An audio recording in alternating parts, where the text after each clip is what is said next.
પોરબંદર જિલ્લાના વિકાસ કાર્યોને વેગ આપવા માટે પોરબંદર શહેરના ધરમપુર ગામે નેશનલ હાઈવે નજીક આવેલી ઔદ્યોગિક તાલીમ સંસ્થાના પરિસરમાં વધુ એક નવું ભવ્ય અને અદ્યતન નવું વર્કશોપ બિલ્ડિંગ કાર્યરત કરવામાં આવ્યું છે. વડાપ્રધાન નરેન્દ્ર મોદીના પ્રધાન સેવક તરીકેના સફળ 12 વર્ષ પૂર્ણ થવાના અવસરે આયોજિત પ્રગતિ પથ યાત્રાનો પ્રારંભ પણ આ આઈટીઆઈ ખાતેથી કરવામાં આવ્યો હતો, જેમાં જિલ્લાના આગેવાનો, પદાધિકારીઓ અને પ્રતિષ્ઠિત નાગરિકોએ બિલ્ડિંગની મુલાકાત લઈ અહીં ઉપલબ્ધ આધુનિક સુવિધાઓની જાણકારી મેળવી હતી. મારું નામ જમોર ધીરજ છે. હું 17 વર્ષથી આર્મીમાં ફરજ બજાવું છું અને છેલ્લા 1 વર્ષથી આઈટીઆઈમાં અભ્યાસ કરું છું.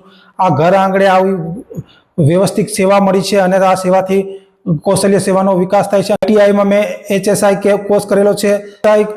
કોર્સ કરવાથી MPHW સામાજિક સેવા કાર્ય કરતા આજુબાજુમાં કોઈ આરોગ્ય કેન્દ્ર વગેરેમાં લાભ મળે તેવી સહાયતા માટે HSI મને ખૂબ આગળ વધવા માટે ફાયદો કરે છે. તે બદલ સરકારશ્રીનો ખૂબ આભાર વ્યક્ત કરું છું. ધન્યવાદ.